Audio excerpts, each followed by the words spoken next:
La Côte d'Ivoire, inspirant terre d'hospitalité, reçoit l'Afrique. Jour de fête. C'est quoi? Et vous savez? Nommé-les Tibi. Ibrahim Sama Diabaté.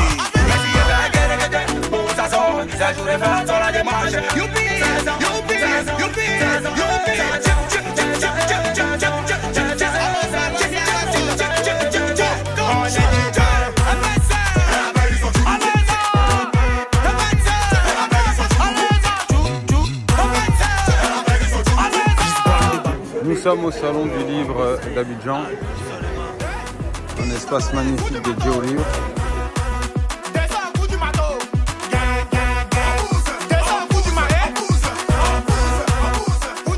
Là on est à l'extérieur et je vais rentrer.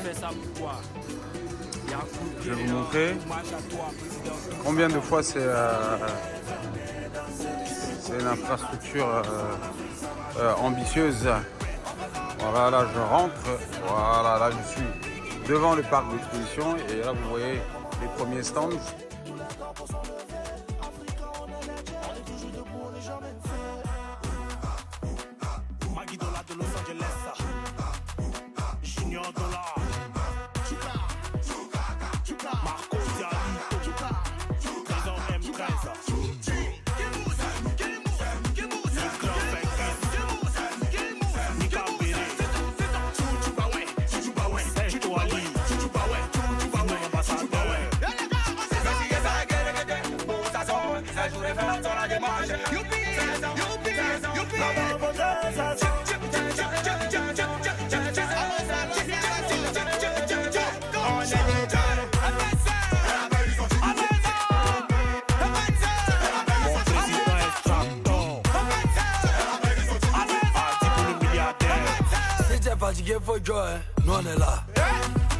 En tout cas, de ce que moi je vois, c'est magnifique, absolument magnifique. Et donc là, je rentre dans les couloirs du stand. Vous pouvez voir que là, je suis dans les couloirs des stands. Et voilà, regardez comment c'est pro de chez pro, tout a été bien calé.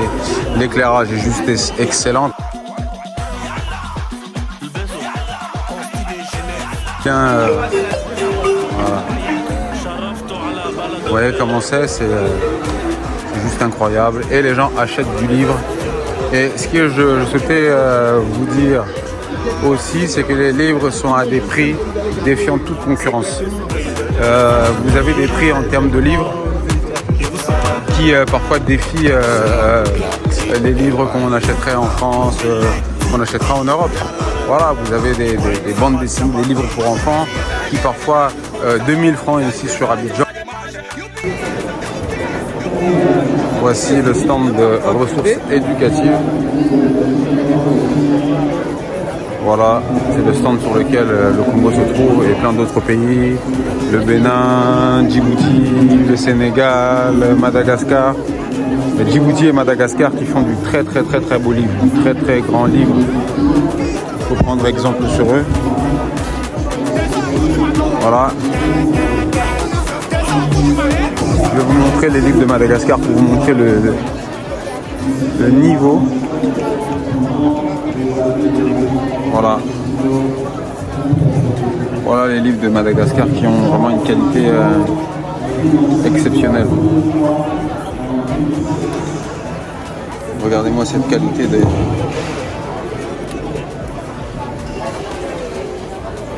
Le Sénégal. Ouais, qui font des livres aussi qui sont excellents.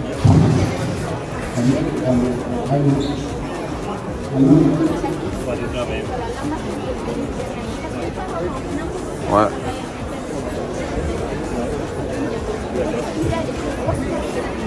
Djibouti.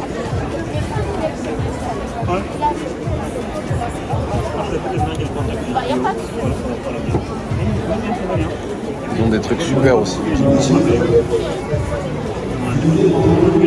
Le Bénin, magnifique aussi.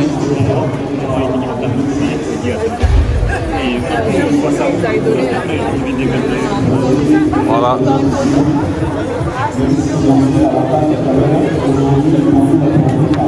Ici, on a une maison d'édition qui s'appelle JD Édition. C'est une maison d'édition ivoirienne. Ils font du très beau livre. Et comme vous pouvez le voir, le salon du livre d'Abidjan est super bien animé. Un espace qui est dédié au livre qui est absolument fantastique. Voilà, c'est un modèle pour toute l'Afrique, quoi. Pour le Congo, mettre en valeur le livre, parce que bon voilà, c'est le livre, moi je continue à le dire, que le livre sauve des vies, et puis organiser un espace culturel dédié au livre où regardez les enfants qui sont là, qui sont assis autour du livre ou qui prennent le temps de feuilleter. Voilà. Est-ce que c'est pas magnifique? Est-ce que c'est pas merveilleux? Voilà. Regardez les gamins qui sont là, qui sont contents d'acheter des livres. Et les prix sont vraiment abordables. Vous avez des livres à 1000 francs, à 1500 francs CFA. C'est tout simplement voilà, magnifique. Je vais vous montrer une maison d'édition avec qui j'ai discuté hier et je pense avoir signé, j'ai signé un partenariat de co-édition. C'est les éditions Eburni qui est animée par une dame qui est tout simplement extraordinaire. Une femme, je veux dire une maman qui est tout simplement extraordinaire, qui a reçu le Congolais que je suis avec un grand sourire et qui m'a offert une opportunité de collaboration que j'estime être incroyable. En moins de 15 minutes, pragmatique.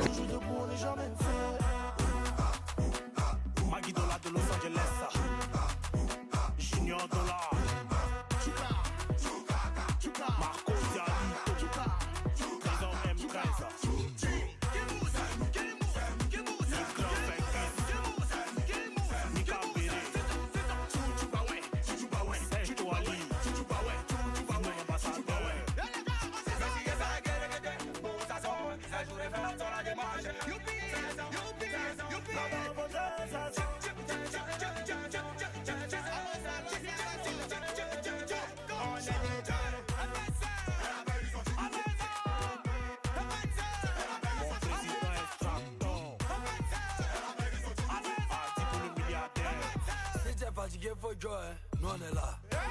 Qui s'abalait, fou du matos. Et puis Fan André, descends un coup du matos. Descends un coup du marais. Coup du matos, c'est coup du matos. Foupi papillon, yalla. Yalla. Yalla. Ibeso, Consti des Genève. Habo, Momo Ayek. شرفته على بلد البيا.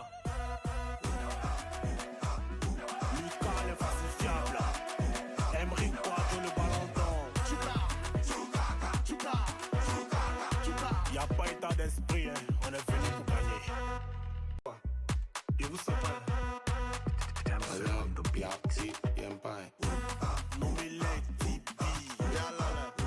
Ibrahim Sama Diabaté.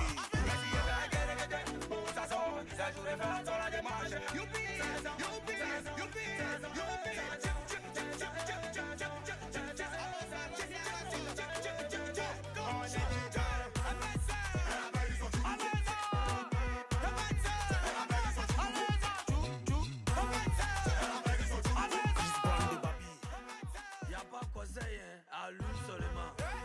Qui s'abalait, fou du matos. Descends un coup du matos. Descends un coup du marais. Coup du matos, c'est coup du matos. C'est fort. Tu fais ça pourquoi? Y'a un coup de guérilla. Hommage à toi, président Douk Saga. Venez danser. Oh, Pistin Komoé. La Côte d'Ivoire, nous sommes l'Afrique, ça va chauffer. Y'a aussi le pain. On fait ça, mais on t'en vole. Ici, c'est la zone de Dakar.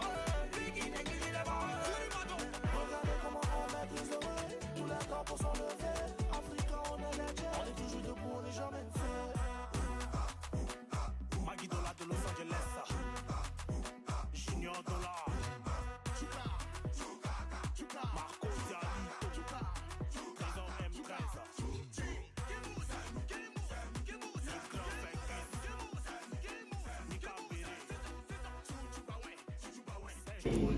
Donc, Fano des éditions Terry, nous sommes une jeune maison d'édition. Je l'ai créée en 2021 et c'était surtout grâce au soutien des ressources éducatives en fait, qui a impulsé mon projet et qui nous a aidé vraiment techniquement et aussi par rapport aux souscriptions de livres. Donc on a eu des supports techniques à travers des formations, des échanges et tout ça. Et après, ils nous ont demandé de faire des souscriptions de livres. Et c'est à partir de là, en fait, qu'on a sorti ce premier livre. Là, c'est un livre documentaire sur le riz, le malgache et le riz. Hein. On mange 3 fois par jour. Et quand on dit viens manger, quand on traduit ça en malgache, comme le malgache dit, ça veut dire allons manger du riz. Viens manger. Parce qu'en fait, en librairie, on nous a fait des retours comme quoi c'était beaucoup plus difficile de le vendre parce que les gens ne comprenaient pas que ça c'est quelque chose qui était fait à Madagascar. Donc il a fallu beaucoup jouer sur le côté culturel de la chose en jonglant à la fois sur malgache français, malgache français. Et ça a été beaucoup mieux accueilli par le public à Madagascar une fois qu'on a fait les changements au niveau des titres et au niveau de la composition du contenu. Voilà, là je suis au stand de la Côte d'Ivoire, du ministère de la Culture.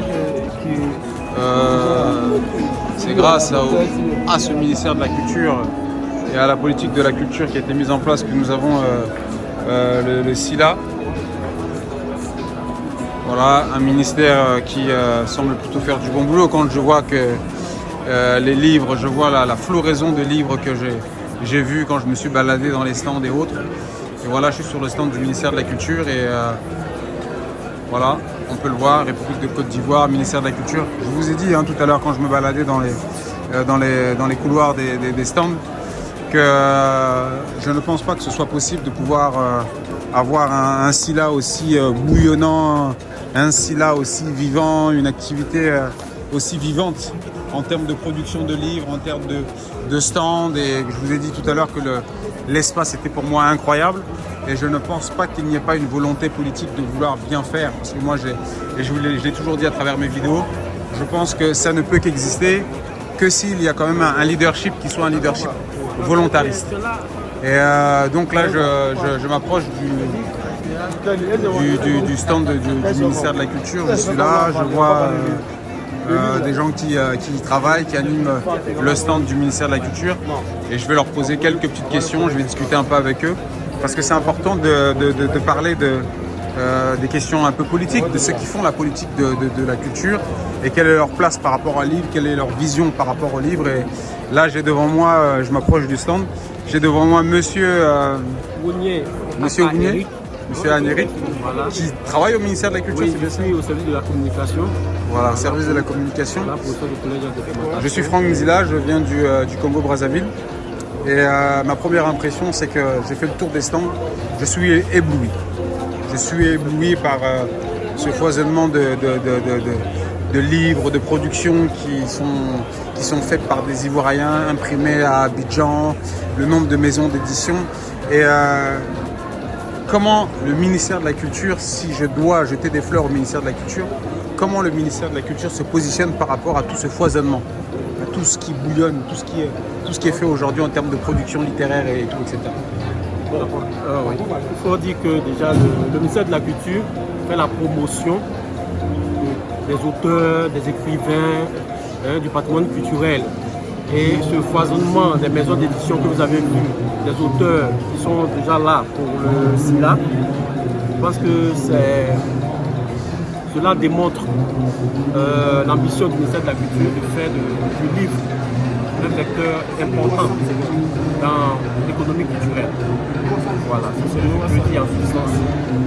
C'est absolument magnifique. Moi, je pense qu'il est important que les gens ne sous-estiment pas la dimension politique, l'implication politique, parce que je suis dans un espace qui, moi, je continue à utiliser le même mot, je suis ébloui par cette infrastructure que j'ai présentée en long et en large dans mes précédentes vidéos.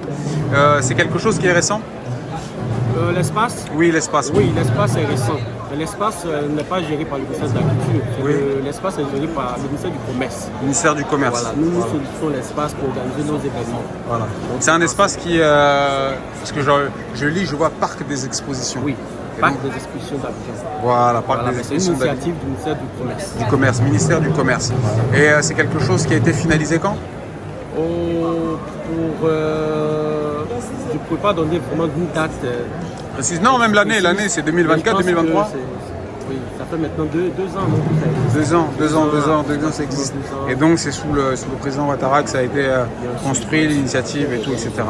Et donc moi je continue à dire que vraiment est-ce qu'il y a une volonté de construire, parce que ça s'appelle parc des expositions, tout type d'exposition. Et donc moi je suis au SILA au jour d'aujourd'hui. Le SILA, comment le ministère de la Culture accompagne le SILA? Bon, il faut dire que déjà le ministère accompagne de façon technique, c'est-à-dire le ministère, nous appelons cela un accompagnement institutionnel d'abord, et bien évidemment il y a des accompagnements financiers qui viennent après, mais c'est plus le volet institutionnel, parce que c'est un ministère de la Culture et l'institution donne son accord, c'est-à-dire que la ministre donne son accord de l'utilisation de son image, du logo du ministère. D'accord, Voilà. ok. J'aimerais poser une question, et ça je ne le sais pas du tout. Le SILA, c'est une initiative privée ou c'est une initiative du ministère de la Culture en coopération avec une initiative Oui. privée? Il faut dire qu'en ce moment, le SILA est géré par l'association des éditeurs. Magnifique. Côte d'Ivoire, l'ACEDI. Magnifique. Il y a un commissaire général qui est au nom de M. Ange Félix Ndapri, c'est lui qui est le commissaire général du SILA. Du SILA, oui. Voilà.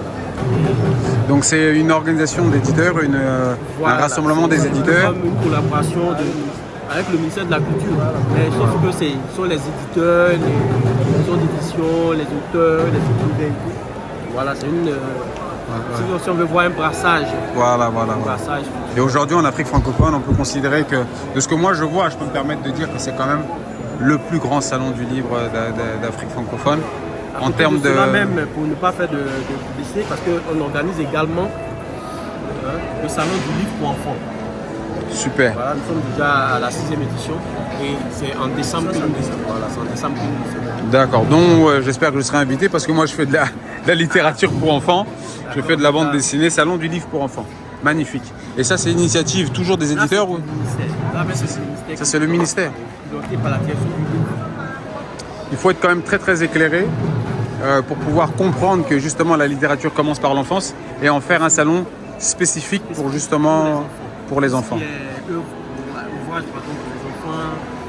En tout cas, il y a Et je me suis baladé à travers les stands un peu à gauche à droite et je me suis rendu compte que la littérature de jeunesse existe déjà. Dans le domaine de la bande dessinée, du livre illustré, il y a énormément à la fois de jeunes, de moins jeunes, d'adultes, de vieux qui produisent de la littérature de jeunesse. Et ce qui est magnifique, c'est que c'est dessiné, écrit par des Ivoiriens, aussi imprimé par des imprimeries. Donc il y a tout un écosystème, etc. Et comment est-ce que le ministère de la Culture appuie l'ensemble, comprend et appuie l'ensemble de cet écosystème des auteurs, c'est-à-dire les scénaristes? Est-ce que le ministère de la Culture comprend cela? Des dessinateurs, des imprimeurs pour faire vivre les livres? Est-ce que le ministère de la Culture comprend toute la chaîne du livre et l'accompagne aussi? Oui, bien sûr, parce qu'il y a un décret qui ne veut pas abuser en parole, mais sinon il y a un décret qui régit tout cela. Aujourd'hui, on ne prend pas seulement en compte l'écrivain, l'éditeur et tout, mais on prend en compte toute la chaîne de production. Que ce soit les graphistes, que ce soit les dessinateurs, tous ceux dont vous savez. Voilà, il y a une loi, la loi de la politique culturelle de 2014. Les voix plus autorisées pourront donner un peu plus de... Il n'y a pas de souci, ok. Voilà, parce que par le passé, c'est seulement l'auteur qui était mis en avant. Oui. Alors que maintenant, c'est Toute la chaîne du livre, absolument. Bien. Magnifique. Ce qui fait que les droits d'auteur ne sont pas seulement répartis entre les auteurs, mais entre... Ça veut dire que ça concerne toute la chaîne. Tout à fait. Tout le monde est impliqué. Que ce soit, comme je l'ai dit tantôt, les graphistes, les dessinateurs, les scénaristes, tout ce dont vous connaissez concernant le... Je vais rentrer dans des questions peut-être un peu plus techniques, vous me direz si vous pouvez y répondre. C'est la question de la taxation du livre ivoirien. Est-ce qu'aujourd'hui, parce que tout à l'heure j'ai assisté à une discussion et ça touchait Madagascar, qui sont venus au Salon du Livre, qui sont présents ici. Et la question, ça a été comment aujourd'hui les politiques comprennent la nécessité de détaxer le livre. Est-ce qu'autour, en Côte d'Ivoire, est-ce qu'autour du livre, il y a zéro taxe, pour m'exprimer simplement? Là, je ne peux pas me prononcer dessus. Voilà. Je pense que celui qui peut peut-être donner une réponse plus directe, D'accord. je pense que c'est soit la directrice du livre ou bien même le commissariat général. D'accord, bah je ferai tout pour les rencontrer, pour pouvoir... Ce sont eux qui, ne pas dire faire leur travail à leur place, mais ce sont eux qui savent tout ça. Ok, ben merci beaucoup en tout cas, Franck Zila, Congo, en tout cas c'est un réel plaisir, merci à vous. Merci bien. Merci. Alors là je tombe sur un stand qui s'appelle Les Caraïbes, voilà, qui ont un stand avec des casques, ça doit être du livre audio. Bonjour madame. Bonjour. Je peux faire une petite vidéo madame? Bien sûr, oui. Voilà, donc je suis tombé sur un stand qui s'appelle Les Caraïbes. Oui. Ça m'interpelle. Les Caraïbes, bon j'ai vu le drapeau. Je dis le drapeau parce que c'est le tissu. Oui. Pour moi, je l'appelle le drapeau parce que les couleurs, c'est franchement des couleurs. Bah oui, c'est les Antilles, c'est les Caraïbes. C'est voilà. ça. Donc moi, je l'appelle le drapeau. Ok. Ok.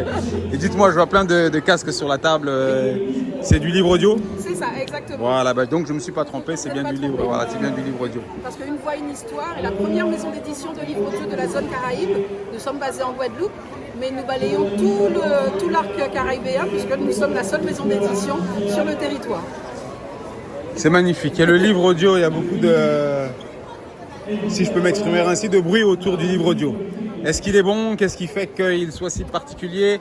Est-ce qu'il est aussi bon dans le sens que, bon, voilà, on se pose la question de savoir si il a les mêmes qualités que le livre classique, c'est-à-dire stimuler l'esprit et autres, ou est-ce qu'il appelle à la paresse? Je répondrai à cette question-là par une autre question. Est-ce qu'on doit empêcher les non-voyants, les personnes en situation d'illettrisme, les personnes en situation de handicap d'avoir accès au livre? Est-ce que ça rend un aveugle plus feignant que celui qui a le papier entre les mains? C'est la question de l'accessibilité en fait. Voilà, c'est-à-dire que la vraie question du livre audio, c'est à qui je le rends accessible. On a un lectorat du livre papier, très bien, mais je crois qu'il faut aussi s'occuper de ceux qui ne peuvent pas, de ceux qui ne peuvent plus, parce qu'on est amené un jour, le handicap appartient à tout le monde, puisqu'on va vieillir. La réalité, c'est celle-là. La réalité, c'est qu'on perd la vue, ça diminue, on perd sur nos capacités. Donc le handicap, il concerne tout le monde. Alors, le livre audio, oui, c'est pour tout le monde. Et puis pour rappel, la tradition de l'oralité, elle nous appartient.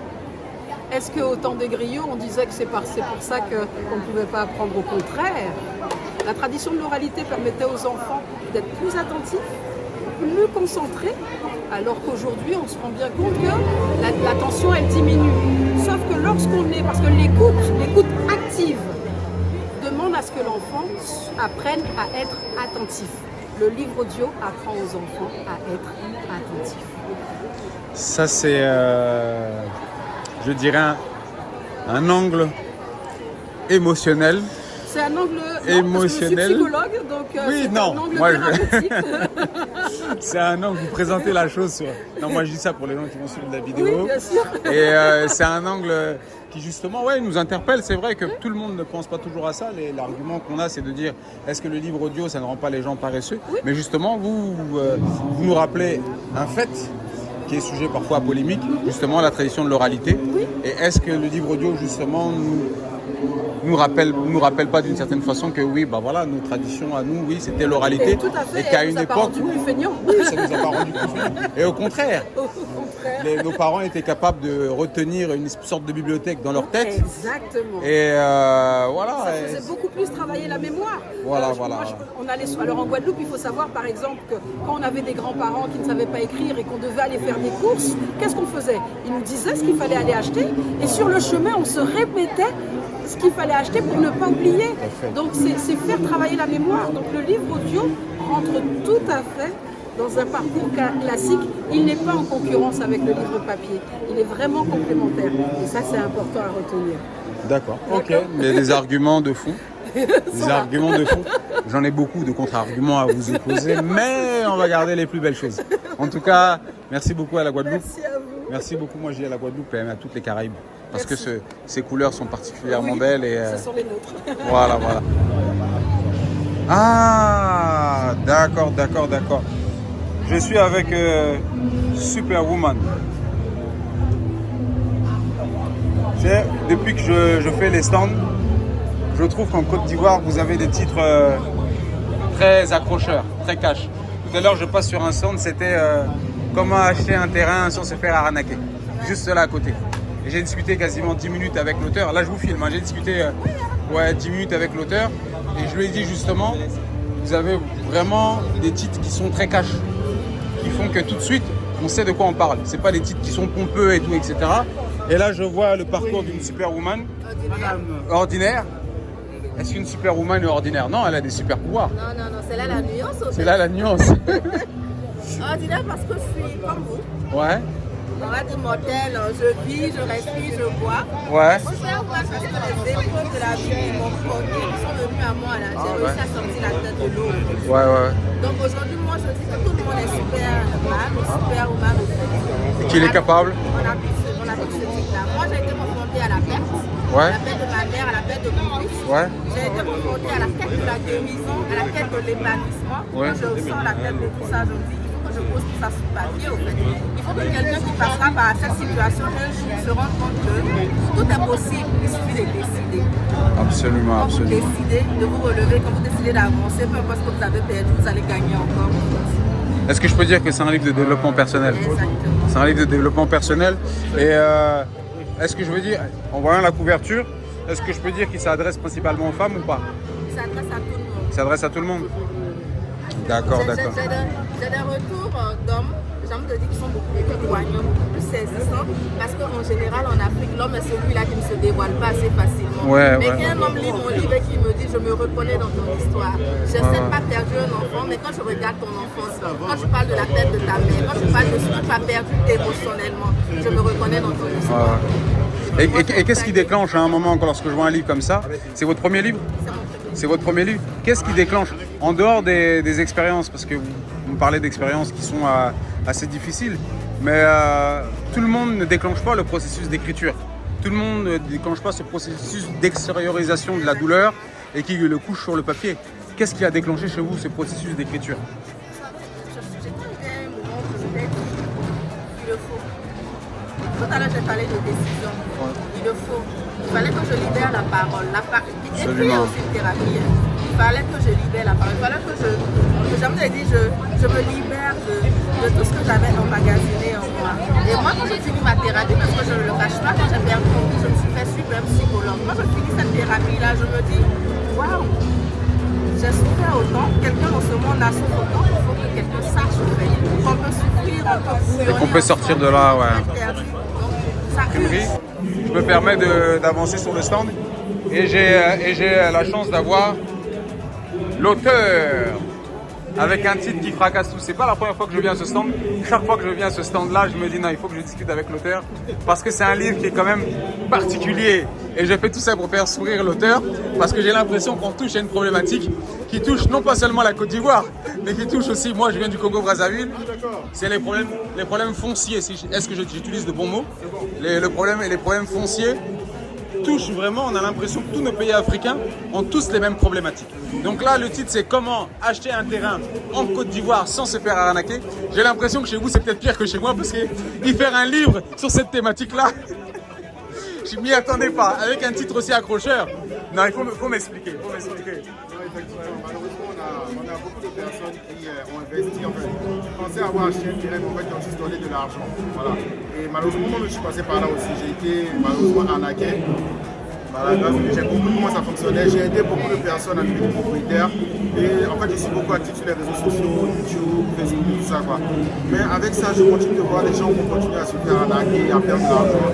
Je dis, mais attends, quel outil je pourrais utiliser pour toucher un maximum de personnes? Je me suis dit, bon, écrire un livre, ce serait vraiment, comme on dit, les écrits restent, les paroles s'envolent. C'est vraiment un outil, de faire un outil vraiment pour aider les personnes parce que c'est vraiment, le propriétaire, c'est le but de nombreux Ivoiriens.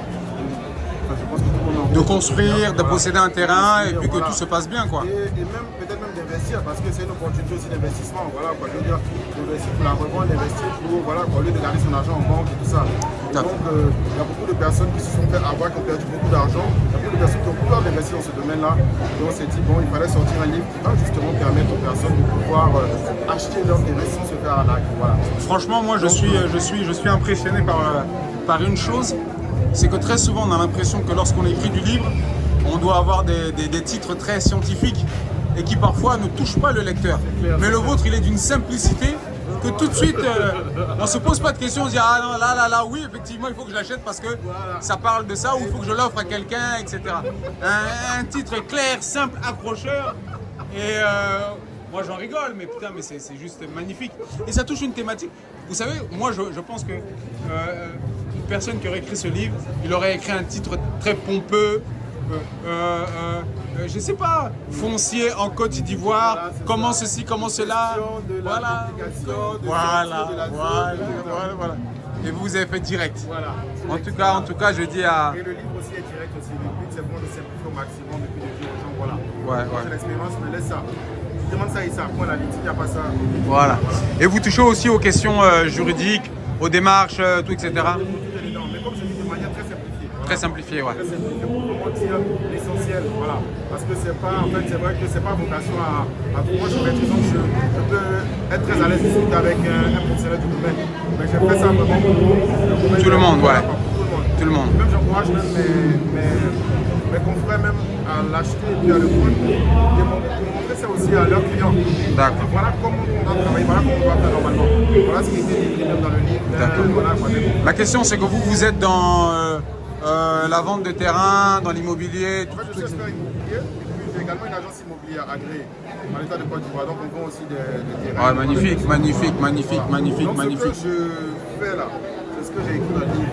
Donc il y a beaucoup de mecs qui disent ah mais est-ce que tu as écrit là, c'est ce que tu incroyable. Et bah donc si vous venez en Côte d'Ivoire, bah, vous avez un expert immobilier qui a écrit un livre. Non seulement il est expert, mais en plus il a écrit un livre qui soit un livre pratique, ludique, avec des termes simples et qui montre tout simplement comment vous... Surtout, ça s'adresse aussi aux gens de la diaspora qui très souvent se plaignent. Oui, non, mais en fait, qui se plaignent, ouais. Les gens de la diaspora me demandent ici, on attend de voir comment on va faire pour qu'ils puissent avoir accès à ça. Ouais. Je suis beaucoup sur les réseaux sociaux, j'ai une forte demande des gens de la diaspora. Donc, ouais. Vous avez pensé à Amazon on a de travailler là-dessus. Pour le moment, c'était de faire en sorte que ce soit dans tous les réseaux ici, et tout ça. En tout cas, super. Il a été imprimé en Côte d'Ivoire, il a été... Aura Imprimerie qui a... Voilà. C'est notre imprimeur qui nous... Ben, super. En tout cas, moi, je vais faire un petit zoom là-dessus. Voilà. Attendez, je vais faire un petit focus. Voilà comment acheter un terrain en Côte d'Ivoire sans se faire arnaquer. Guillaume Yeboué, je le dis bien. Voilà. Donc voilà, vous allez peut-être à travers scanner le QR code pour pouvoir trouver toutes les infos sur le livre. Voilà, je vous mets ça. Peut-être que d'autres sur la vidéo pourront récupérer. Il y a le contact aussi. Si vous êtes de la diaspora, vous pourrez appeler ce numéro. Et puis voilà, si vous voulez acheter un terrain, en tout cas, je pense qu'il faut faire confiance aux professionnels. Et là, on a toutes les preuves. Quand je dis preuves, c'est peut-être pas le mot, mais on a tous les critères qui montrent que vous êtes un pro. Voilà. Maintenant, je peux mettre en application, vous allez voir que vous avez les autres. Absolument. En tout cas, merci à toi, Guillaume, si je me permets de t'appeler Guillaume. Voilà, en tout cas, à très bientôt.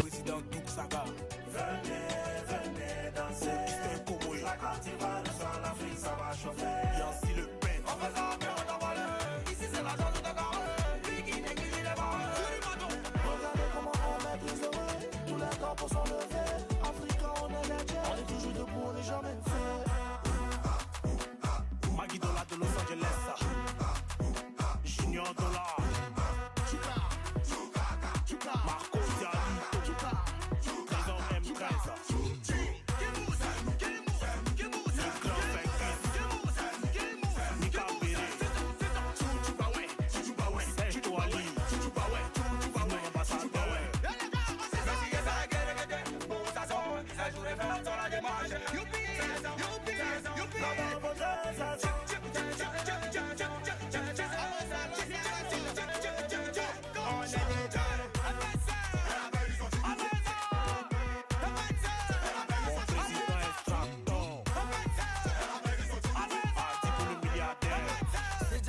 fue yo, no en el A. Et puis Farhan André.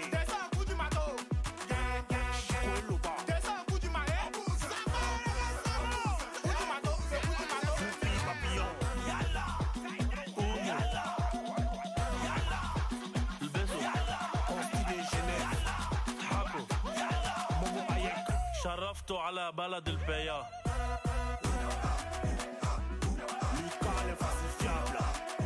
Emery Quadro le Valentin. Y'a pas état d'esprit, hein. On est venu pour gagner.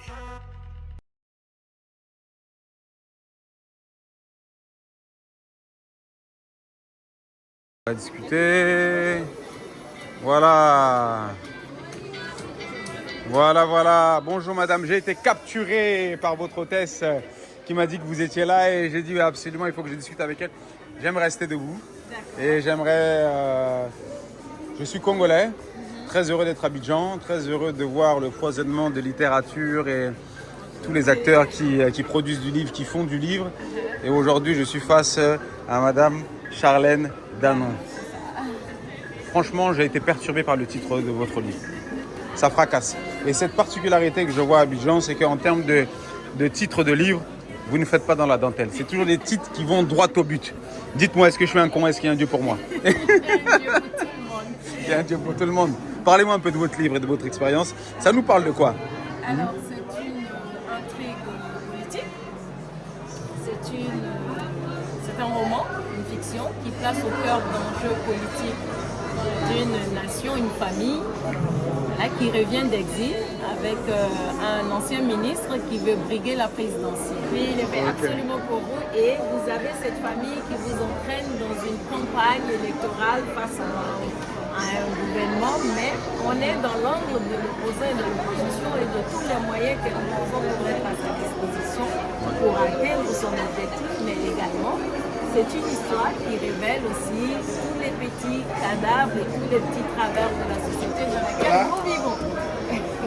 Ça va bien? Oui. Voilà, il est congolais. C'est l'invité du SILA. Bonjour. Bonjour. L'invité du SILA? Oui. Le Kenya? Non. Ah, on m'a dit l'invité du SILA. Vous savez, moi tout de suite. L'auteur invité du SILA? En tout cas, vous êtes en bonne compagnie. En bonne compagnie, mais non, il faut que je passe donc vous voir tout à l'heure, qu'on discute un peu. D'accord, ok.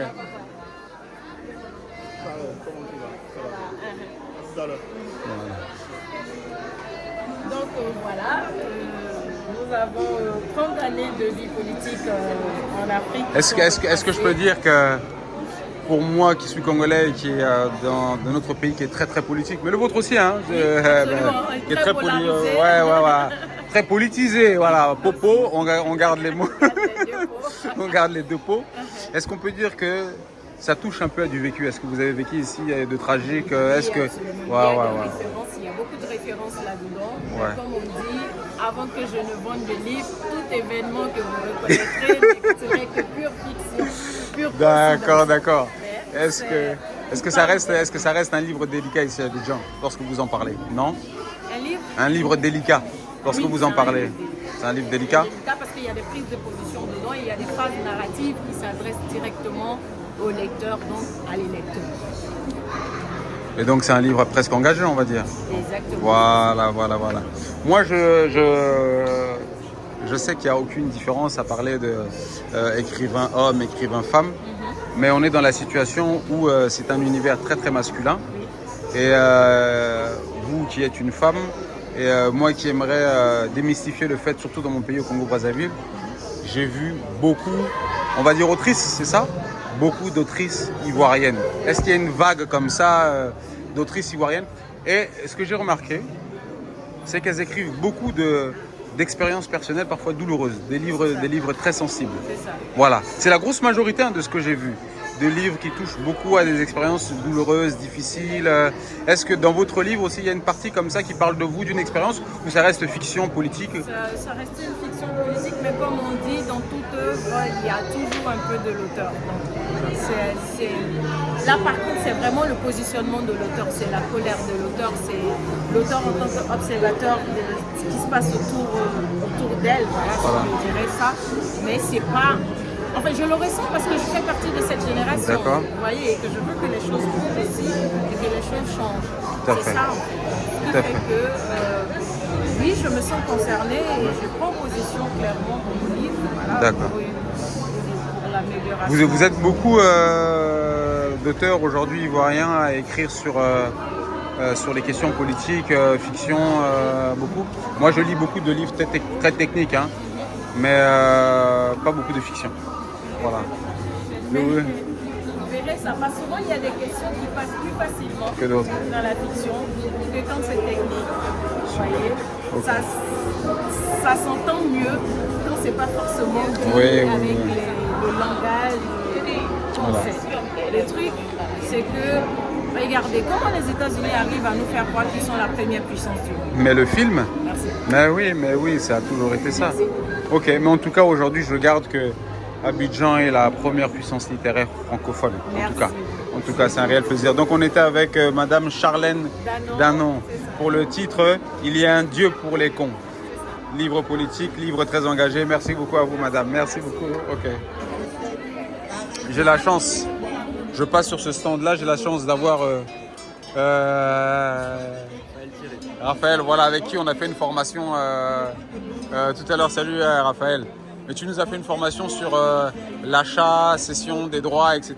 J'ai participé à cette formation et je t'avoue que j'avais des généralités, mais avec toi, on est vraiment rentré dans le détail. Parle-nous un peu de ce que tu as fait tout à l'heure. Dis-nous un peu que tu nous as fait tout à l'heure. Merci, c'est un plaisir. Voilà. C'était important de confronter mon expérience avec celle des éditeurs qui étaient présents parce qu'on en a tous des différentes. On arrive avec nos bagages, on a tous des choses à apprendre les uns des autres. Et dans mon métier d'agent littéraire, je traite de cette question des droits, des échanges. Et ce que je peux vous dire, c'est que souvent, elle est malheureusement un peu éloignée des thématiques centrales et on a besoin de la remettre au centre parce qu'elle est tellement complémentaire. Ouais. Agent littéraire chez Présence Africaine. Je représente les éditions Présence Africaine. Ouais. En partenariat avec eux, pour leurs droits étrangers, ils me confient certains de leurs droits étrangers pour leur trouver des projets éditoriaux, des traductions.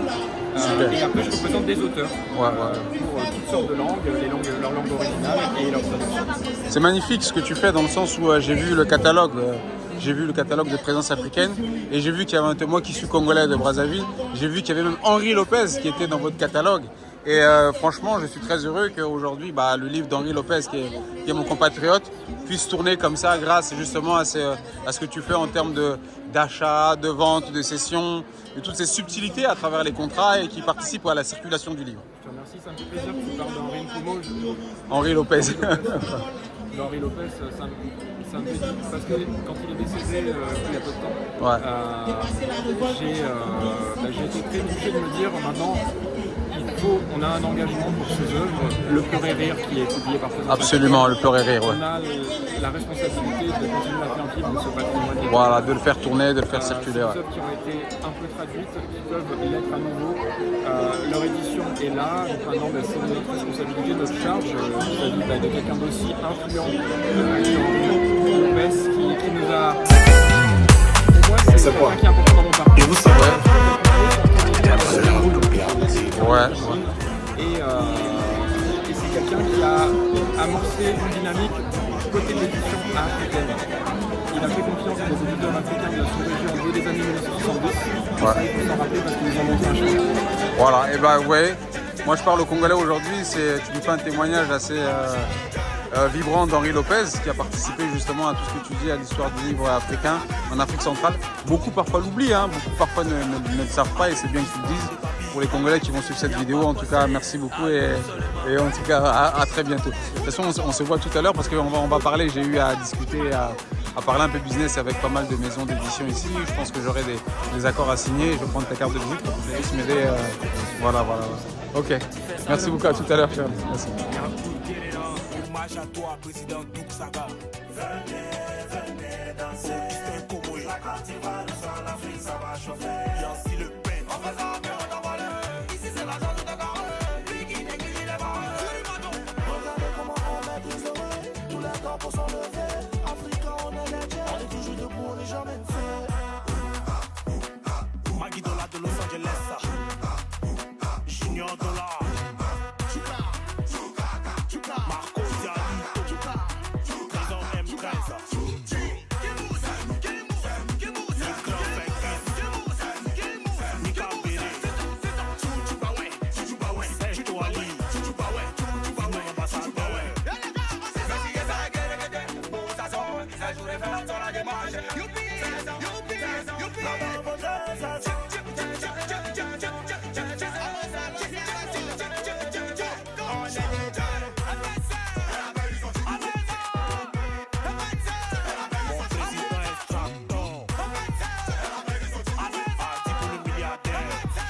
Fatigué, faut jouer, nous on est là.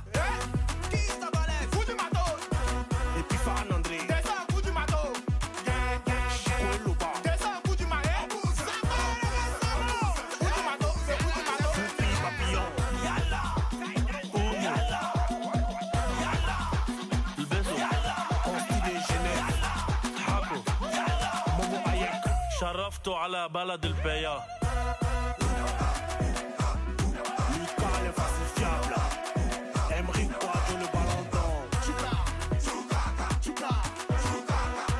Y'a pas état d'esprit, hein. On est venu pour gagner.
Bonsoir à tous.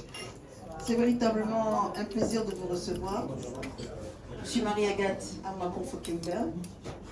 Je travaille dans le domaine de l'édition depuis 41 ans.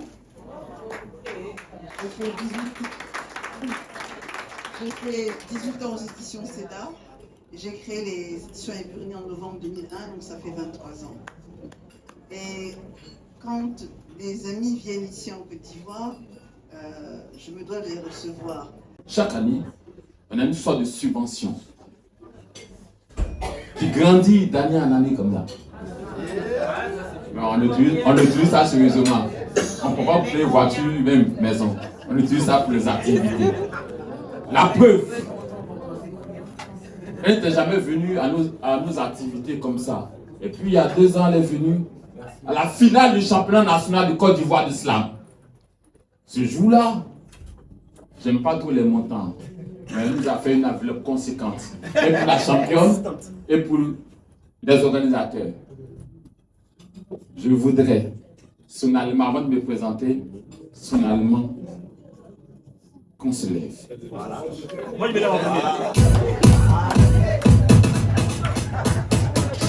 Qu'on fasse le stand ovation pour celle qui permet qu'on soit ici à tenir. La grande dame qui permet qu'on soit ici à tenir. Je vous en prie, une ovation pour elle.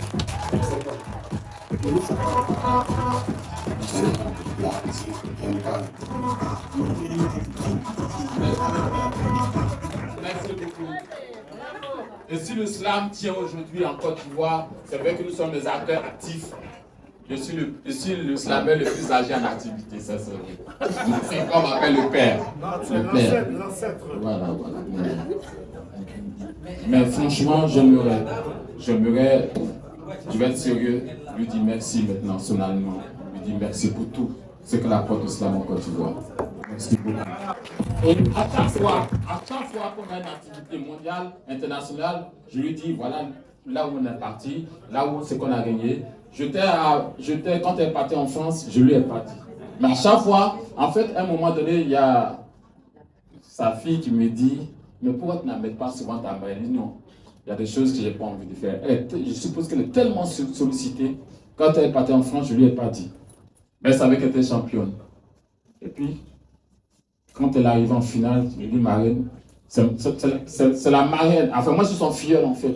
Je lui ai dit marraine, on est champion du monde. Elle m'a dit waouh, je suis fier d'être votre marraine. Elle le dit tout le temps, à chaque fois. Je voudrais ici, sonalement, je dis merci beaucoup. Merci beaucoup.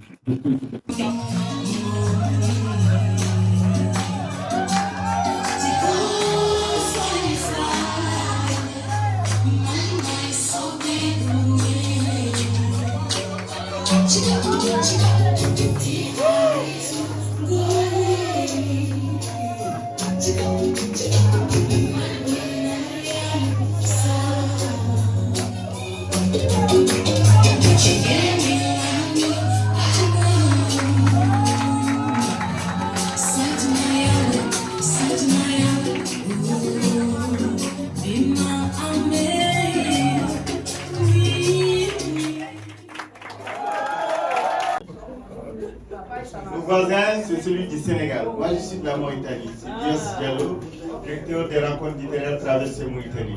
Merci.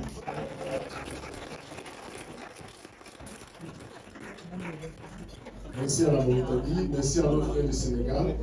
C'est 3 fois champion d'Afrique qui prennent la parole maintenant.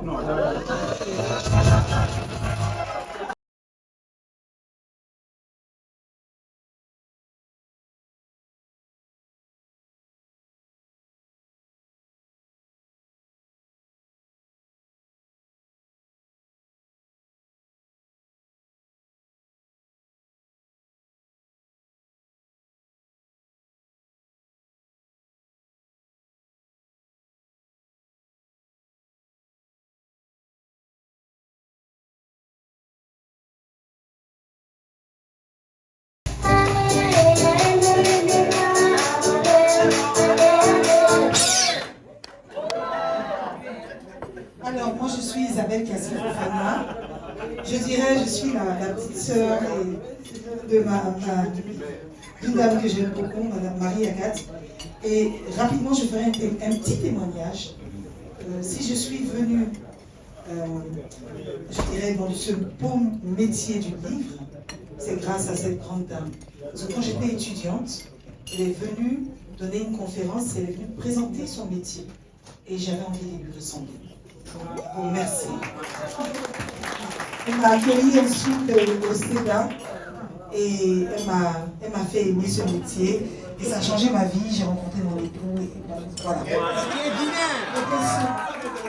Et elle m'aide aussi pour le prix Ivoire depuis le début. Donc merci, merci, merci. Et donc voilà, je suis Isabelle Kassi-Fofana, présidente de Aquabaculture, le prix Ivoire pour la littérature africaine d'expression francophone, qui sera décerné le 23 novembre prochain, ici même à Abidjan. Et on est aussi à notre 16e édition. Je suis par ailleurs directrice générale de Massalia Édition. Je vous remercie.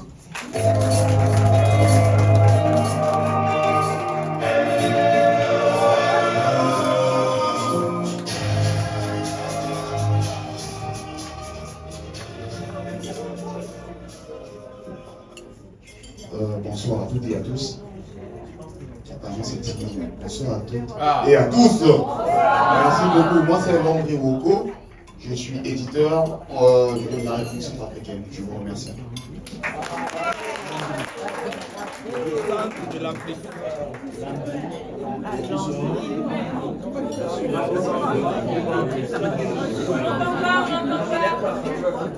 Vous parlez fort, un homme. Bonsoir à tous. Je suis Rafik Al-Fati, président des élections régionales de la République démocratique du Congo-Kinshasa. Bonsoir à tous, je suis Dominique Beaupieux-Isoin.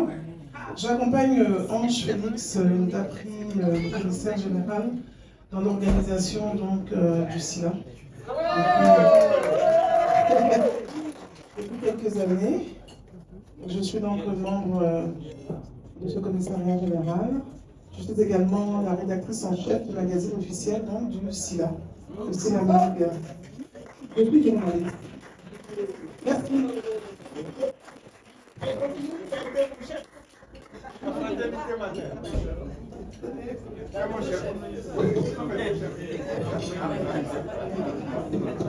Bonsoir tout le monde.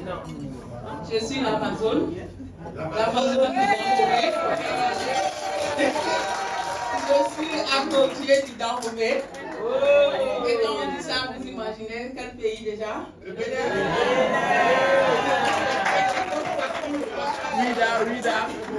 Donc ici c'est Prudentielle Wibo, je suis libraire, la directrice de la librairie Savoir d'Afrique, la présidente de l'association des libraires du Bénin, la vice-présidente de l'association internationale francophone, AILF, et la dernière, je suis chevalière de l'ordre des arts et de lettres africaines.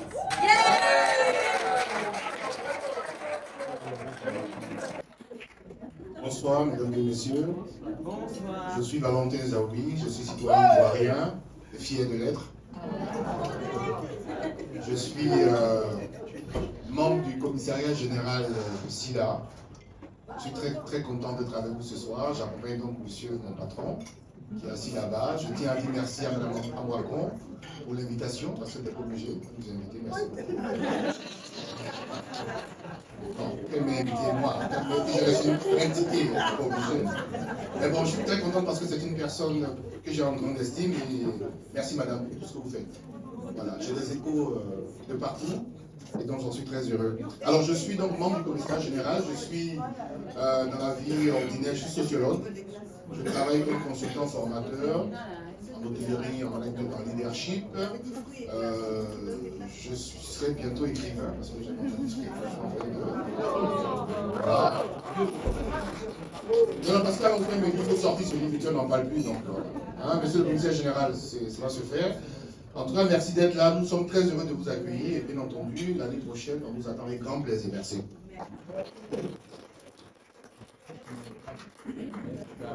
Bonsoir, moi c'est Solène Leblanc-Barédor de Ressources Éducatives. Je suis pour la première fois à Abidjan, fan maintenant de 3 choses. Attends. De la logo. Non, fan de l'Aquaba. Merci Marie-Agathe, merci à tous aussi. Fan des slameuses championnes du monde. Et bien évidemment, fan du SILA 2024. Merci.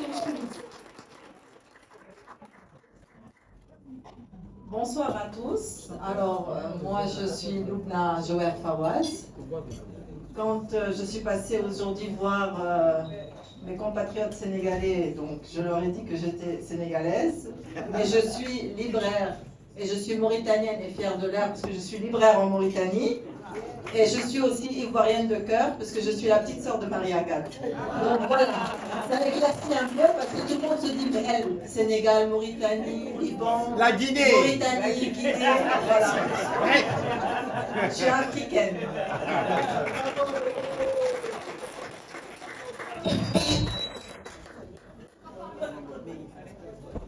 Voilà, merci beaucoup. Merci les éditions évenues pour ce dîner copieux, appétissant et succulent. Je m'appelle Alexandre Sistré du Sénégal, Baobab Édition, maison d'édition, initiatrice du Salon international du livre de jeunesse et pour enfants. Merci beaucoup. Je viens de la Guyane.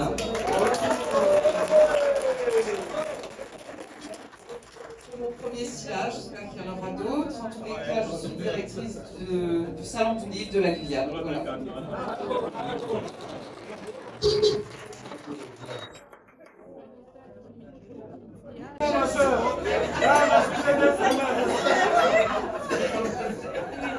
Excusez-moi, je n'ai ni écrivain ni éditeur, mais je suis la déléguée de la directrice de la librairie Saint-Paul de Bujumbura au Burundi.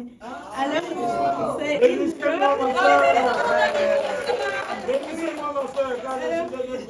oui, vous êtes tous bénis. Amen. Je racontais que dans mon pays, maintenant, c'est 1h. Et je suis au resto. Les autres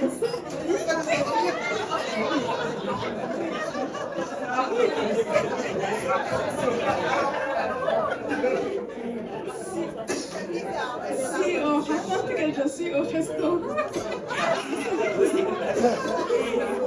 c'est ma première fois d'être au salon.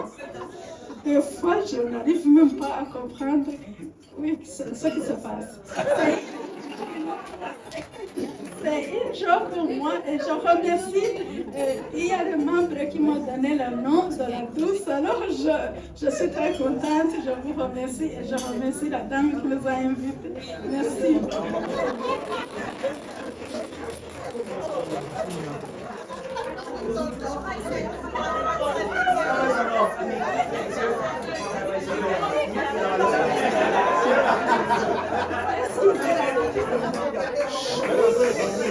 Et je n'ai pas dit le nom. Parce qu'à cette heure-là, tu dors.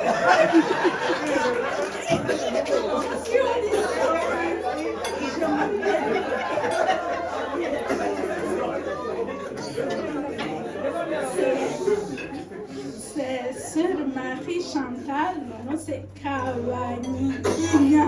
Alors c'est très long. Ça signifie une fille de Vatikinya que j'ai du Rwanda. Alors, oui, c'est ça.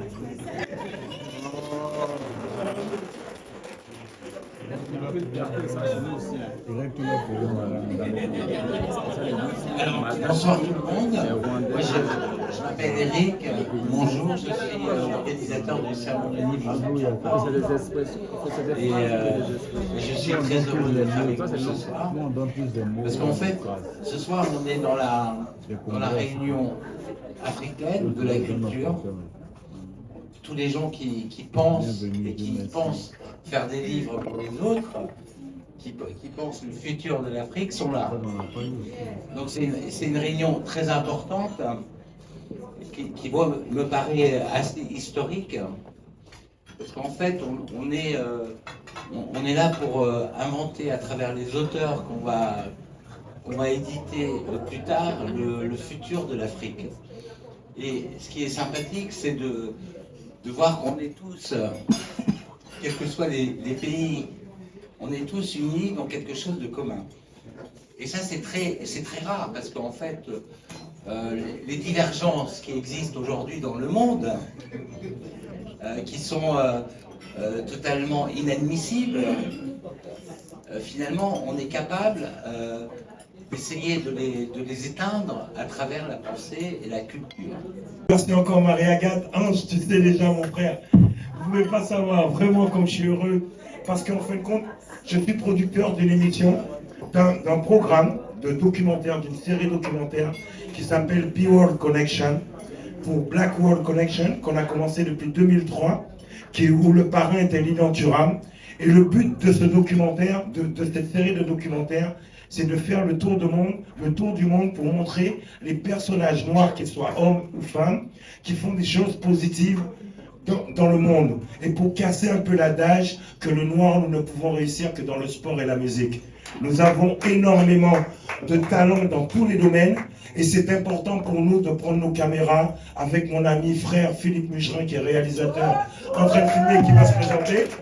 Et nous faisons le tour du monde pour mettre en avant notre culture, nos gens, nos personnalités. Et que vous soyez noir ou blanc, ce n'est pas notre problème. Le principal, c'est de faire des choses positives. Voilà pourquoi je serai tout le temps aujourd'hui, je suis heureux. Tout simplement.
Bonsoir.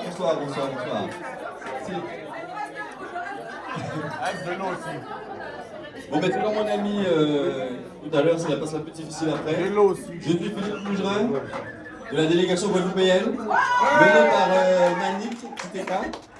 Et je suis réalisateur du film C'est au Kassav, qui a été diffusé hier soir. Pierre-Édouard Décimus, Le Zouk et la Pierre des Oiseaux. Donc c'est un honneur pour nous, cette année, d'être invité aussi là, et d'avoir pu présenter ce travail, et en même temps, le symbole de Kassav, qui a joué pour la première fois en Côte d'Ivoire. Le symbole de la réconciliation entre la diaspora et la Caraïbe et l'Afrique. Merci.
Alors, je suis l'honorable Charles Penon.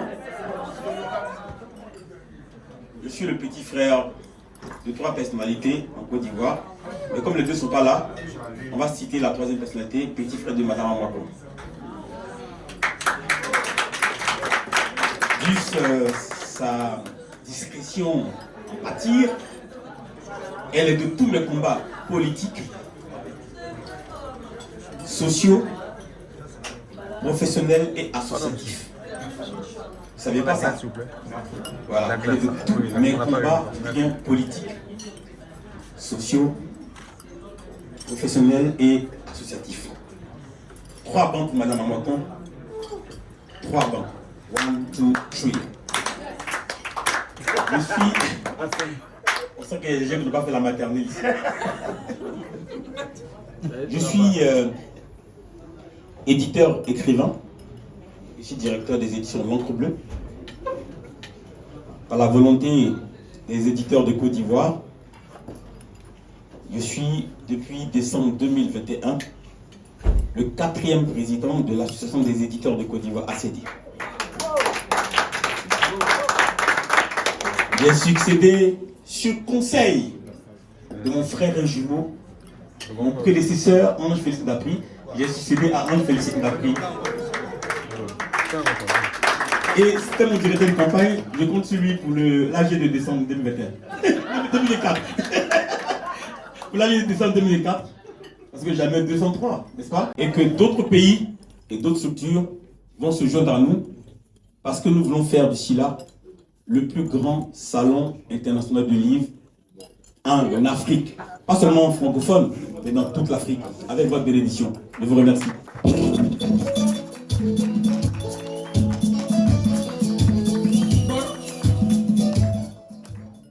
Bonsoir, je suis Agnès Debia, je suis consultante.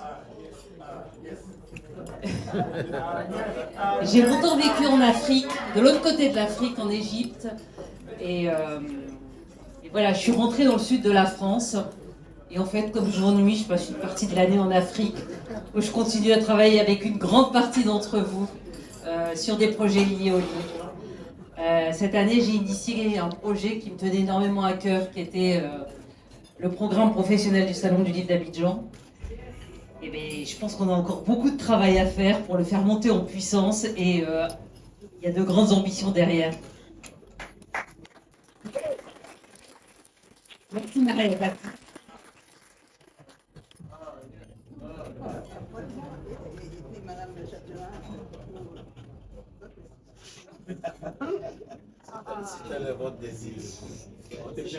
Je suis la grande royale. Alors, il y a beaucoup d'amis qui sont là. Il y a ma soeur Yasmine, il y a mon frère Sansi, il y a ma soeur Penancienne. Alors, normalement, je suis censée inviter tout le monde à manger. Vous savez que dans le cadre de la foire, on ne peut pas le faire. Et moi, j'ai appris que d'autres amis arrivaient, en l'occurrence vous. Et donc, j'ai dit, bon, on réunit tout le monde en même temps et on mange tous ensemble.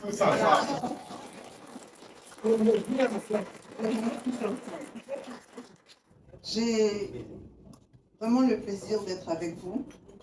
J'aime les fêtes, j'aime recevoir. Ma soeur Luna le sait. Je fais régulièrement des fêtes chez moi à la maison, en bordure de lagune, où j'habite. Et c'est toujours, chaque fois que toutes ces personnes viennent pour les SILA, on fait toujours une invitation. On a fait un dîner dansant il y a 3 ans, je crois, ou il y a 4 ans, voilà. Hein? Il y a 3 ans, il y a 4 ans, je ne sais pas. En tout cas, chaque année, on fait quelque chose. L'année dernière, je n'étais pas là parce que mon fils passait sa graduation aux États-Unis. Et vraiment, je me suis excusée auprès du commissaire. J'ai dit, ah là, il y a une urgence familiale. Je suis donc allée soutenir mon fils aux États-Unis. Mais c'est vraiment un réel plaisir de vous recevoir aujourd'hui en Côte d'Ivoire, terre d'hospitalité. Je voudrais remercier la ministre Françoise Rimark, notre dynamique ministre de la Culture, qui n'est pas là. Elle s'excuse auprès de vous parce que très tôt demain matin, elle doit monter à Kourougo. Et elle a délégué 3 de ses proches collaborateurs. Madame Châtelain, ici présente, qui va se présenter tout à l'heure, qui est la directrice du livre. Monsieur Henri Como, qui était l'ex-directeur du livre et qui est maintenant directeur des arts. Et la troisième personne là-bas, donc, Émeric, voilà, bien Émeric, voilà. Donc vous avez 3 personnes du ministère de la Culture qui sont présentes, donc pour représenter dignement Madame la ministre, qui s'est vraiment excusée auprès de vous. Elle aurait voulu être parmi nous ce soir, mais malheureusement elle a une contrainte demain matin très tôt. Et donc, c'est véritablement un plaisir de vous recevoir. Agnès, je suis vraiment contente que tu aies pu, avec les ressources éducatives, choisir la Côte d'Ivoire pour ce programme. Je vous encourage vraiment à venir encore, à développer ce programme en Côte d'Ivoire. Il reste beaucoup à faire. Sancy l'a dit la dernière fois, lorsque nous parlions des échanges de droits, nous avons pu bénéficier de formation dans le cadre du CAFED, le Centre africain de formation à l'édition et à la diffusion, qui était un programme de l'OIF. Donc en Tunisie, je suis allée 11 fois en Tunisie. J'ai d'abord pris des sessions de perfectionnement, et ensuite j'ai donné moi-même des cours. Voilà. Et cela n'existe plus actuellement. Vous avez des jeunes éditeurs qui arrivent sur le marché qui ne sont pas formés comme il le faudrait. Et donc il faudrait repenser un programme du même type, où véritablement les gens ne vont pas retourner à l'école, mais faire des sessions de perfectionnement sur des points précis sur lesquels ils ont des problèmes. Par exemple, les droits, on a discuté, les achats de droits, la typographie, enfin un tas de sujets qui pourront donc faire l'objet de formations pointues. Je veux remercier Monsieur Mongeau ici présent. Moi, je suis la première à avoir participé au Salon africain. Voilà, première. J'ai fait les 3 éditions et j'ai largement publié sur ce salon parce qu'on avait une vraie, visibilité. Une vraie visibilité. On n'était pas noyé dans certains salons comme c'est le cas. Et vraiment, je voudrais du fond du cœur, et au nom de tous les éditeurs ici réunis qui ont déjà participé à ce salon, et ceux qui n'ont pas encore participé, je vous invite vivement à le faire, vous remercier pour cette initiative, vous encourager. Voilà. Et donc vraiment, je vous invite, ceux qui n'ont pas encore participé à ce salon, à y aller vraiment l'année prochaine. Je voudrais féliciter mon petit frère, parce que c'est mon petit frère, Ange Félix Mbappé. Je suis le témoin de mariage de son épouse, à la mairie et à l'église. Et quand elle est venue me chercher comme témoin, elle a dit, grande sœur, elle m'appelle maman, elle dit maman, il n'y a qu'une seule personne qui est moyen en c'est toi. Donc je te prends comme marraine. En tout cas, s'il fait quelque chose là, je sais que toi là, en peur de toi, donc je suis le témoin de mariage de petit. Ça a tout son sens, n'est-ce pas? Donc je voudrais vraiment le remercier et le féliciter. Parce que au fur et à mesure, la maison d'édition que je dirige a participé aux 14 éditions du Salon international du livre d'Abidjan. Et sincèrement, le salon se bonifie. Merci. Le salon se bonifie d'année en année. C'est vraiment un plaisir de voir le professionnalisme qu'il met et l'engouement et toute cette équipe qui l'entoure. Hein. Félicitations à ceux qui sont là et qui l'accompagnent. Voilà, vraiment, c'est du vrai, très bon travail.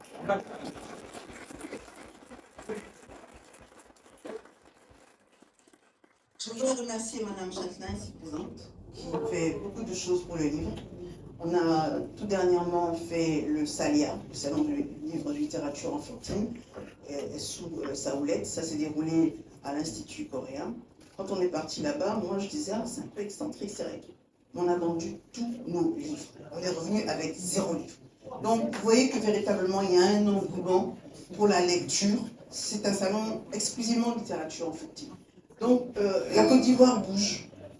Vous sentez que véritablement, et la sous-région bouge. Voilà. On va régulièrement en Guinée. Notre ami Sancy nous a permis tout dernièrement de participer aux 72 heures du livre. On sera avec notre ami et frère Aliousso. Il s'excuse pour ce soir, il y a sa nièce qui l'a invité à manger. Il part demain matin très tôt en Guinée.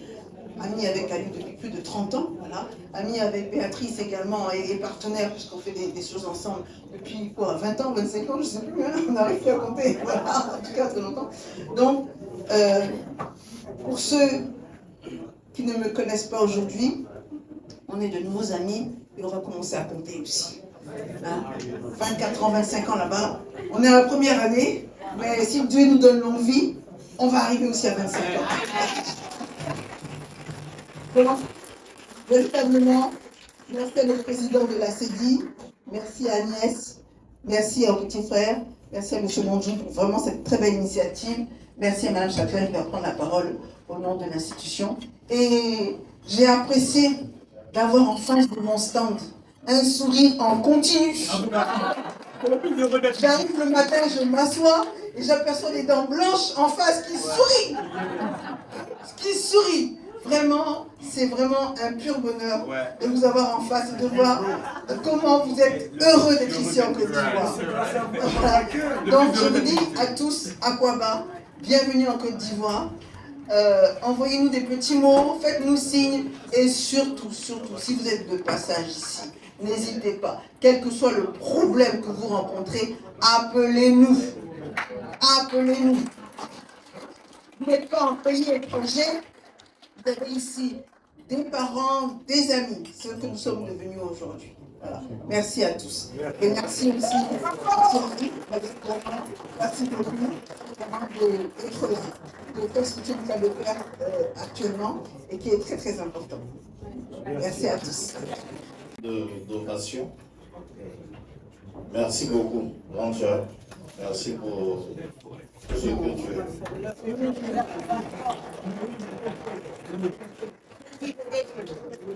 On lui fait un standing ovation.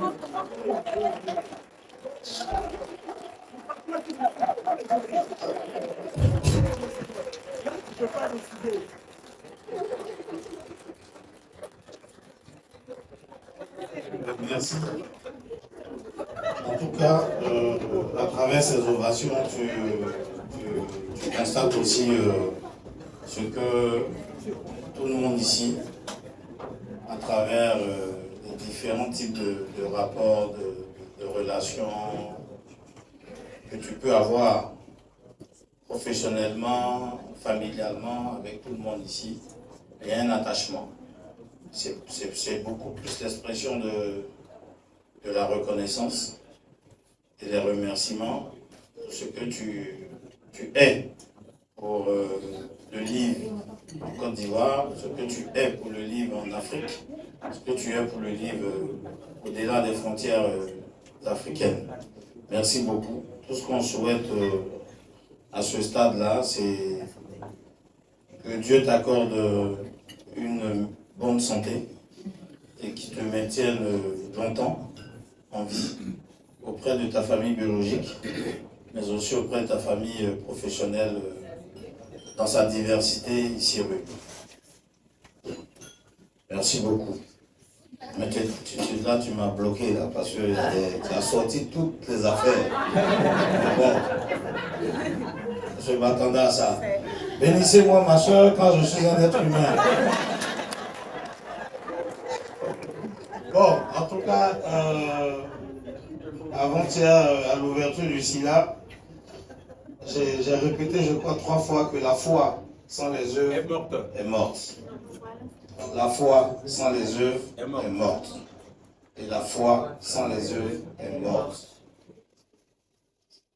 Ce sont les œuvres qui font la foi. C'est cela. Donc, merci beaucoup. Les préparatifs de ce salon, comme on le dit, on a vu des vertes et des pas mûres et des pas plantés. Et des pas plantés. Mais finalement, on a pu les planter. En tout cas, ça a grandi, ça a poussé, ça a mûri et ça a donné ça. Donc, je voudrais vraiment, elle n'est pas physiquement là, je sais que moralement, elle est avec nous. Dis merci au grand chancelier de l'Ordre national de la République de Côte d'Ivoire, son Excellence M. Ali Koulibaly, qui a accepté de parrainer cette 14e édition. Et également Madame Françoise Remarque, notre ministre de tutelle, représentée ici par la directrice du livre. On voudrait bien traduire à notre patronne, à notre tutelle, vraiment tous nos remerciements toute notre reconnaissance pour son appui, pour son soutien, pour son engagement, pour sa présence. La vie est comme ça, il y a des personnes qui ont un charisme, qui ont une certaine aura, qui ont une étoile, voilà, qui viennent, à qui on confie des responsabilités, et puis il y a des choses comme ça qui se dénouent pendant qu'elles sont en plein exercice de leur profession. C'est son cas. Le président de la République est à ce poste depuis 2010. Nous sommes en 2024. Ça fait donc 14 ans que nous faisons le SILA. Un peu avant cette date-là, si on parle de la première édition, on n'a jamais eu la visite d'un chef d'État à ce salon. 25 ans d'existence du SILA, 14 ans d'édition, c'est la toute première fois qu'on reçoit un président de la République qui vient visiter le salon. Il a tellement été heureux, touché, parce que sorti de son environnement habituel, il s'est retrouvé dans un autre environnement, il n'a pas manqué ce matin sur son Twitter. Si vous allez sur le Twitter du président Alassane Ouattara, vous verrez qu'il a tweeté le SILA comme un événement majeur. Il n'est pas parti au Massa, il n'est pas parti au FEMUA, il est venu au SILA. Voilà, et à la fin de la journée, c'est ce qu'on retient. Donc vraiment, vous êtes la personnalité institutionnelle, donc on passe par vous pour traduire à toutes ces autorités, par les canaux qu'il faut, toute notre reconnaissance, tous nos remerciements. Mais un salon sans confrères, sans consoeurs qui viennent de l'extérieur, n'est pas un salon. Voilà, si on devait se retrouver entre nous éditeurs, entre professionnels du livre ivoirien, on ne serait pas aujourd'hui en train de dire que le SILA était un rendez-vous littéraire international, etc., etc. On a atteint cette dimension internationale aujourd'hui parce qu'il y a des pays frères, des organisations, des structures qui ont cru en nous, qui croient en nous, qui nous font confiance. Voilà, il y a aussi des individus, des personnalités. Elles sont toutes représentées ici ce soir. Je ne pourrais pas citer tout le monde, mais je pense que tout le monde se reconnaît dans mes propos, dans mes paroles. Mais c'est vraiment des mots de reconnaissance à l'endroit de chacun d'entre vous. C'est des mots de remerciement pour chacun de vous. Et puis chez nous, chez moi au village, parce qu'au village, je suis un peu un chef. Donc on m'appelle Nana Diara. Voilà. Chez nous, on dit au petit matin, tous ici, quelle que soit notre position sur la planète, généralement aux premières heures, on a les chants des oiseaux. 4 heures, 5 heures, vraiment aux premières heures. Donc à chaque fois que vous entendrez les chants des oiseaux, retenez que c'est la Côte d'Ivoire qui vous dit merci.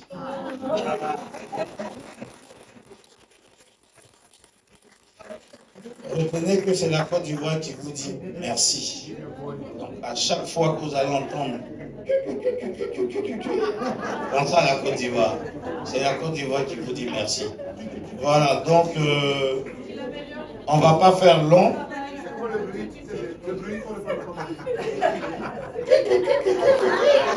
Est-ce que Madame la ministre aurait été là pour voir un peu tout ce beau monde? Je vais écrire ça ce soir. Et si j'ai oublié quelqu'un, je t'appelle, cher frère, pour que tu me dises que je ne me trompe pas, que je puisse dire que chacun était là. L'Afrique était là. L'Amérique du Sud était là. L'Europe était là. Mince alors. Le Québec était là. Et comment? Le Québec était là. Les Caraïbes, madre. Mais vraiment, c'est sa joie, c'est sa plus grande joie. Elle nous a dit, je ne pourrais pas être là ce soir. Allez-y. Je dis, c'est trop lourd ça pour moi, madame. Mais j'ai entendu, j'ai compris, j'ai vu, et surtout ce sourire en face de moi. Vraiment, vraiment. Ça touche, mon Dieu, quelle est cette joie? Oh non! C'est trop beau. J'ai pas arrêté d'essuyer là. Vous allez me faire pleurer là, vraiment. Donc vraiment, c'est pour vous dire, au nom de Madame la ministre de la Culture et de la Francophonie, merci. Merci à vous. Merci infiniment. Applaudissez-vous.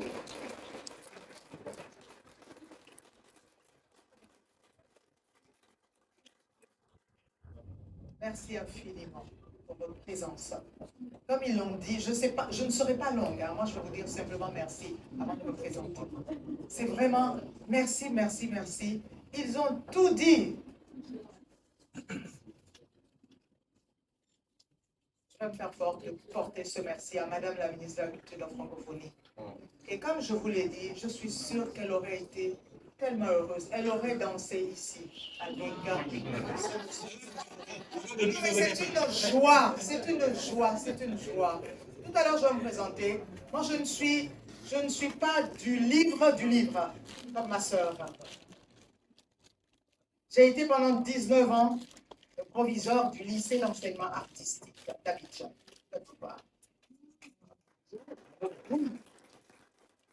C'est la jeunesse, c'est les jeunes, c'est la jeunesse, les enfants, c'est la jeunesse.